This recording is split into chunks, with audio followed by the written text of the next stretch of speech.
mừng các bạn đã quay trở lại với kênh Thế giới hôm nay. Chúng ta đều biết, từ xa xưa con người nhờ linh cảm nhạy bén nên trong quá trình sinh tồn và phát triển đã có thể chiến thắng được tất cả các loài vật khác. Sự nhạy bén ấy cũng giúp con người quan sát, học hỏi được những kỹ năng tự vệ của các loài động vật, từ đó hình thành nên những môn võ thuật có thể nói là tuyệt học.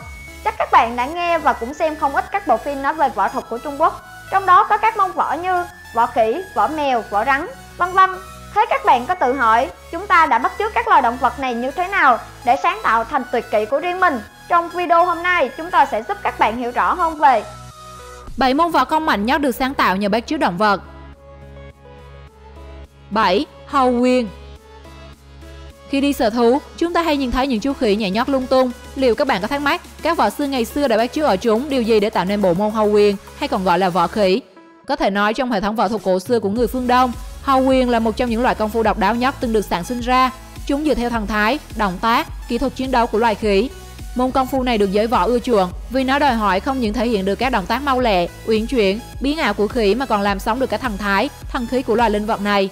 Đặc điểm của hầu quyền là lấy nhu chế cương, kết hợp sự linh hoạt trong các động tác chạy, nhảy, nhào lộn, tránh né, chụp bắt rồi tấn công vào yếu huyệt trên cơ thể đối phương, khiến hầu quyền trở thành một trong những bộ môn quyền thuật ác hiểm nhất. Đại diện hình ảnh lớn nhất của hầu quyền chính là nhân vật Mỹ Hầu Vương Tôn Ngộ Không, nổi tiếng trong bộ phim Tây Du Ký sản xuất năm 1996.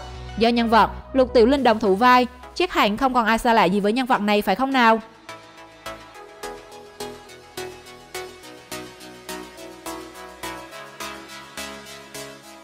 Xà quyền. Nhắc đến loài rắn, có lẽ nhiều bạn sẽ nghĩ ngay đến những món đặc sản trên bàn tiệc đúng không nào? Thế nhưng không chỉ cho chúng ta những món ăn ngon, mà loài động vật này còn có nhiều chiêu thức được con người tiếp thu, học tập và sáng tạo thành một trong những loại võ công thường thừa. Các bạn có nghĩ ra đó là chiêu thức nào không?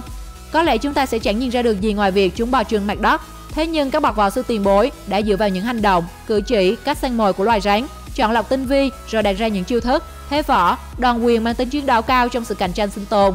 Chính nhờ vào sự quan sát và sáng tạo mà ngày nay chúng ta được chiêm ngưỡng môn võ rắn với những tuyệt chiêu từ hai bàn tay võ sư mô phỏng cách tấn công linh hoạt của loài rắn vào những vị trí trọng yếu của đối thủ. Những chiêu thức này cũng giống như nọc độc của rắn, cực độc và có thể chết người. Nếu bạn nào đã xem bộ phim Sa Hình Điêu Thủ hay Sa Quyền diệt độc ưng do Thành Long thủ vai, bạn sẽ thấy được sự lợi hại của môn võ này.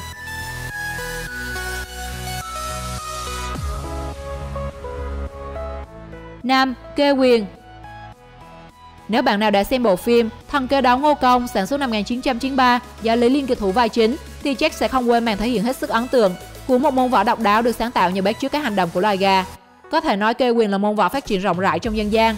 Kê quyền chủ yếu mô phỏng các điệu bộ, tư thế mổ, đập cánh, bay lên đá vào đối phương của loài gà, thường dùng để áp đảo, tấn công vào các yếu huyệt như mổ vào mắt, đá vào hạ bộ, đâm vào yết hầu của đối phương. Bộ pháp kê quyền linh hoạt, thần tốc, thân pháp kê quyền ảo diệu, nhiều biến hóa, các thế đa dứt khoát, dũng mãnh, nhất là tinh thần quyết chiến không lui của những con gà chọi. Tại Việt Nam, võ gà được cho là bắt nguồn từ thời Tây Sơn. Tương truyền Nguyễn Lữ là người đã sáng tạo ra môn võ Hùng Kê quyền hay Hồng Kê quyền, là bài quyền mô phỏng các kỹ thuật của gà chọi. Có bạn nào đã xem gà chọi chưa nhỉ? Nếu đã xem thì hãy quan sát những hành động của chúng. Biết đâu bạn sẽ sáng tạo ra được những thế võ mới từ loài vật này. 4. Miêu quyền. Chắc các bạn không hề nghĩ rằng đến chú mèo cưng trong nhà của mình lại là một bậc thầy về võ thuật trong giới động vật. Chúng ta từng thấy võ khỉ, võ hổ, võ rắn và mèo đương nhiên cũng là nguồn cảm hứng cho võ thuật khi con vật này có quá nhiều ưu điểm để các bậc võ sư học theo. Với dáng đi uyển chuyển không tiếng động, khả năng nhảy vọt là nguồn cảm hứng cho những ai nghiên cứu khinh công. Những cú tác mạnh mẽ với hai bộ vuốt sắc như dao và ra đòn nhanh như chớp là cảm hứng cho những ai chuyên về trảo. Tuy ít được hiện diện trên phim ảnh, thế nhưng khả năng thực chiến của võ mèo là không thể xem thường với các đòn thế tự vệ, chiến đấu, lấy nhu hóa cương và biến hóa khôn lường. Gắn liền với môn võ công cao thủ này, võ sư bác sĩ Gogen Yamaguchi đã trở thành một huyền thoại. Ông được mệnh danh người mèo sau trận tự chiến với cọp đói tại Mãn Châu, Trung Quốc năm 1939. Với tốc độ ra đòn nhanh đến không tưởng, ông đã kết liễu con cọp xấu số chỉ với vài chiêu thức của miêu quyền.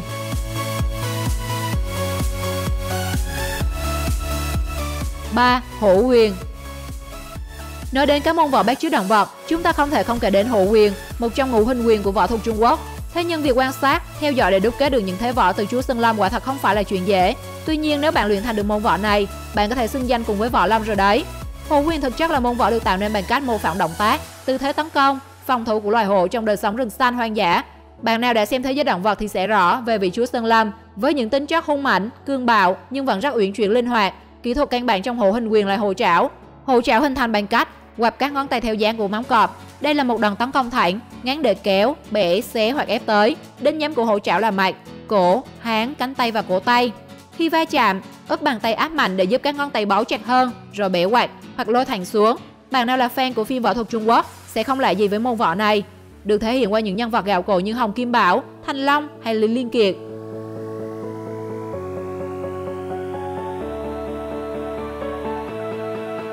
2. Đường Lan Quyền. Đường Lan Quyền cũng được xem là một trong những môn võ công mạnh nhất được sáng tạo nhờ bắt chước động vật, mà lại còn là động vật bé tí nữa chứ. Thật khó tin đúng không nào? Mặc dù bé nhỏ, nhưng bọ ngựa lại có những tuyệt chiêu ngoan, độc, có thể hạ gục đối thủ trong chớp mắt, thế nên nó mới được con người học tập. Đường Lan Quyền hình thành do những nhà võ thuật quan sát động tác của bọ ngựa mà sáng tạo thành. Không chỉ có các chiêu thức, đường quyền, tinh thần tập trung cao độ của bọ ngựa khi lâm trận cũng là một yếu tố quan trọng làm nên sức mạnh. Nếu như Sa Quyền lợi hại bởi những miếng đòn mổ, quanh, bổ nhào, thì Đường Lan Quyền uy lực với các chiêu câu, dập, bổ, móc hết sức mau lẹ và linh hoạt.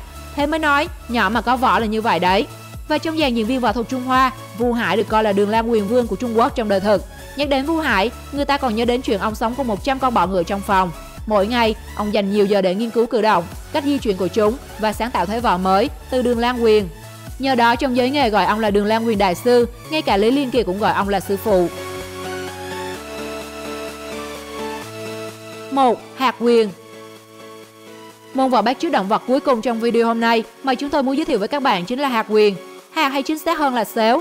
Chắc các bạn cũng biết đây là một loài chim nổi tiếng về tuổi thọ, đại biểu cho sự thanh cao thoát tục, tinh thần phóng khoáng, viên mãn đến độ an nhiên tự tại. Hạt có bản chất trầm lặng, tương tự như rắn. Và cũng như rắn, mọi động tác của hạt để truyền hạ hoặc chế ngự đối thủ đều chỉ dùng một lực tối thiểu. Toàn bộ kỹ thuật hạt quyền là những động tác xoay vòng, tất cả đều nhu nhuyễn và được thư giãn. Tuy nhiên những động tác này sẽ bật ra một uy lực bất thần, chớp nhoáng ngay khi chạm vào mục tiêu, khiến đối phương tê liệt hoặc lâm vào trạng thái bối rối, mất thăng bằng. Từ đó để hở ra những nhược điểm, đây chính là lúc hạt dùng kình lực để triệt tiêu đối thủ. Nổi tiếng trong hạt hình quyền là những đòn mở rộng tương tự như cánh hạt xòe ra, gọi là hạt giật. Triết lý này tương tự như thái cực quyền của võ đan. Các bạn có thể xem bộ phim võ thuật Hồng Kông Vịnh Xuân Bạch hạt quyền để thấy môn võ này lợi hại như thế nào. Mọi ý kiến đóng góp cho chúng tôi các bạn hãy để lại trong phần bình luận nhé. Nếu còn phát hiện thêm loại võ công nào được sáng tạo do bắt chước từ động vật, bạn hãy comment ngay bên dưới cho mọi người cùng tham khảo. Và hãy tiếp tục ủng hộ kênh Thế Giới Hôm Nay bằng cách like, share và follow kênh. Xin chào và hẹn gặp lại.